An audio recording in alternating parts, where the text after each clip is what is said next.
राम राम। ओम नमः शिवाय।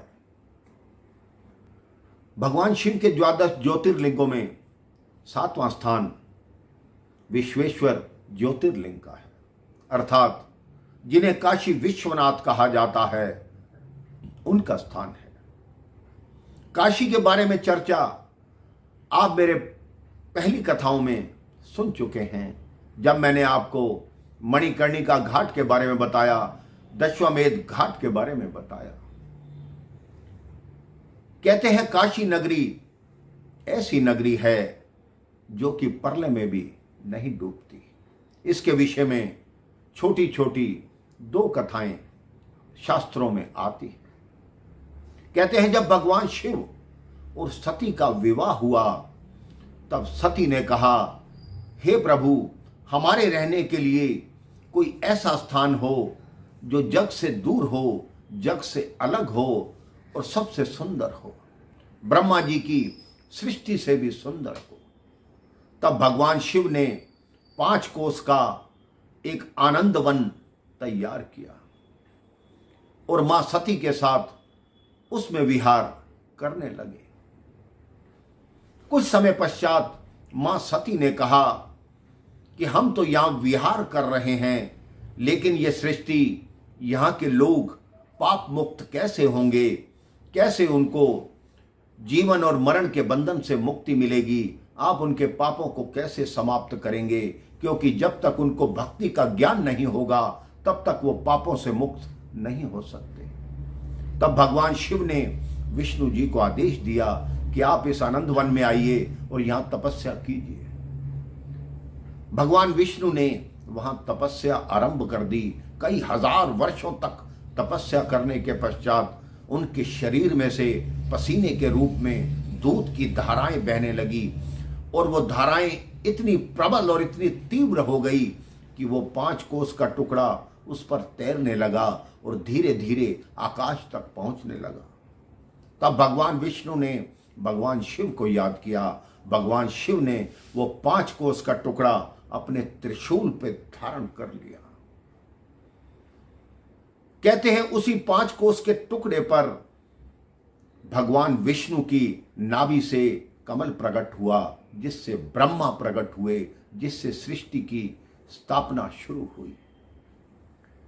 कहते हर सुबह उठकर ब्रह्मा जी नई सृष्टि की स्थापना करते हैं।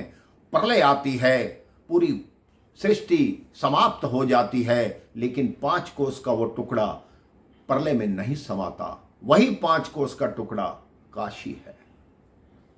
कहते हैं जब भगवान शिव और मां पार्वती का विवाह हुआ तो भगवान शिव मां पार्वती के साथ कैलाश पर रहने लगे। तब मां पार्वती ने कहा कि सब लड़कियां विवाह के उपरांत अपने ससुराल जाती हैं और मैं अपने पिता के घर पे ही रह रही हूं। आप कोई ऐसा स्थान बताइए जो आपका घर हो, जहां मुझे आप ले जा सको। तब भगवान शिव ने कहा, इस धरती पर मेरी एक प्रिय नगरी है, वो काशी है, हम दोनों वहां चलकर निवास करेंगे।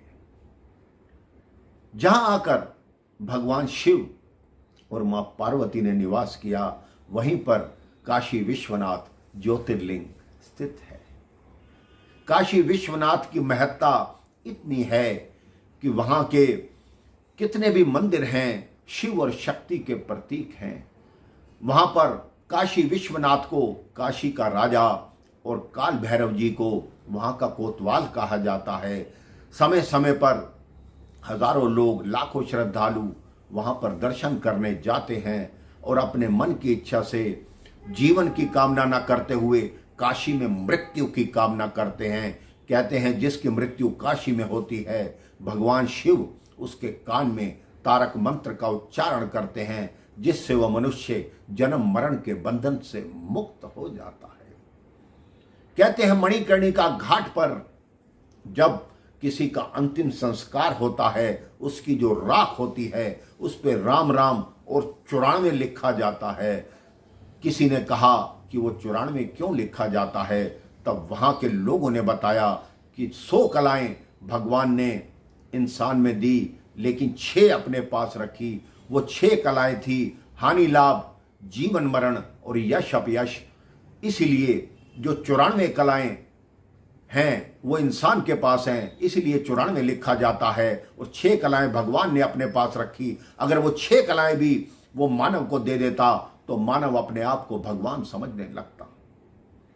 आप अपने मन में काशी जाने का विचार अवश्य कीजिए। जाकर काशी विश्वनाथ के दर्शन कीजिए। देखिए आपका जीवन कितना सुंदर और कितना खुशहाल बनेगा। राम राम, जय श्री राम, ओम नमः शिवाय।